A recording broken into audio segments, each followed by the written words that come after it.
Former President Barack Obama announced a new list of Democratic endorsements Monday as midterm campaigns near the home stretch. The list includes 260 candidates for governor, the U.S. Senate, House, and state legislature. This follows Mr. Obama's endorsement of 81 candidates in August.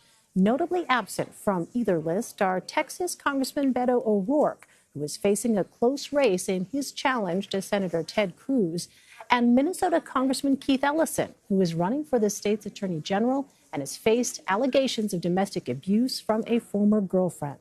Joining me now from Washington is Anita Dunn. She's a former White House communications director for President Obama and is currently the managing director of SKDKnickerbocker, a strategic communications firm. Anita, thanks so much for joining us. What is the strategy? Thanks for having me. Great to have you again. What is the strategy behind who President Obama decides to endorse and when? So I was not involved with his decisions on who he was going to endorse. As you know, earlier he endorsed 81 candidates, many of whom were people who had served in his administration or that he had close relationships with. But I think his overall philosophy in terms of his endorsements is consistent with his belief that he needs to nurture new leaders who are coming up through the ranks, that he wants to work hard to make sure that we have the people in the state legislatures who can make sure that we don't have the horrible gerrymandering that we had after 2010, that we can actually have congressional districts and state Senate and state legislative districts where people pick their representatives as opposed to representatives picking who they want to represent, and that he wants a diverse party and really new generations of leadership. So obviously, he can't endorse every single person, but he has endorsed nearly 300 people. And here's the key. He's also working for Democrats at every level. He's raised money for the party committees. He continues to raise money for them. He continues to sign letters for them. And he's working hard to really try to elect Democrats in 2018 because the stakes are so high. Well, we noted that President Obama has not endorsed Beto O'Rourke in Texas. Would his support actually hurt O'Rourke's campaign? Well, I can't speak to any individual endorsement, and I'm not going to because I wasn't involved in the discussions around them.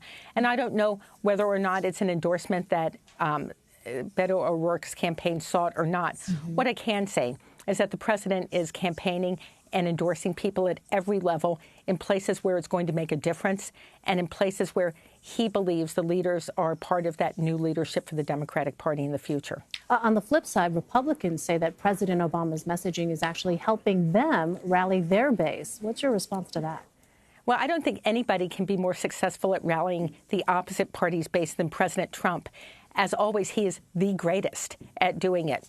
You know, I think that the Republicans are saying that because, of course, the Republicans are going to say that. They're certainly not going to say he's hurting us. They're not going to do that 5 weeks out. If you look at the polling, if you look at the data, if you look at what's going on in these races right now, you're seeing an enormous wave of excitement. New voters, younger voters, women voters, people who just can't wait to go and vote for Democrats. And I think that that is as much about Donald Trump as anybody else. Well, what does Mr. Obama need to do to strike a balance between being an effective campaigner but avoid being seen as just another campaign surrogate? Well, I think he's tried very hard to strike that balance since he left the White House, and also to have the traditional deference to the person who took the White House after him. So if you look at what he's done, he really has tried to leave room for that next generation of Democratic leaders to start moving and find their voices and fill some of that leadership space. However, he's also still a leader of the party, one of many, he would say. So he made, I think, a great speech a few weeks ago, sort of defining how he sees the stakes in the 2018 election. And he has kept his campaigning to a minimum until right here at the end to really allow those candidates room to grow and other leaders to step forward as well. In his farewell speech at the end of his term, you know, he sent a charge and a challenge out to other Democrats and other people saying everyone has to step forward and help lead this nation. And he's living those words. He has been critical of President Trump. Yes, he has been. And I guess that's in breaking, though, with the precedent that obviously had been set before. You talked about him having this sort of deference for his successor, and yet we have seen with the very speech that you just talked about, President Obama was not shy about criticizing President Trump.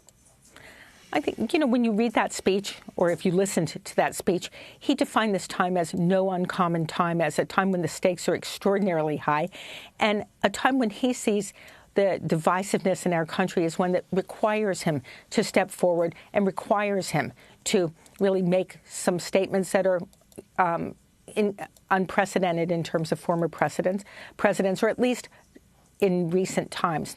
Mm-hmm.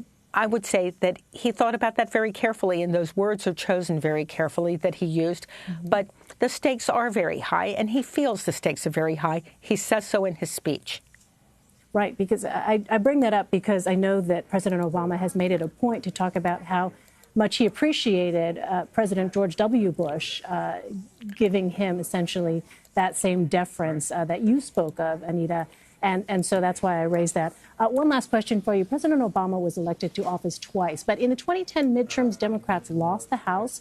In 2014, they lost the Senate. And in 2016, President Obama campaigned heavily for Hillary Clinton, and she was not successful. Of course, there were a lot of factors at play in each of those years. But what is different now, you think?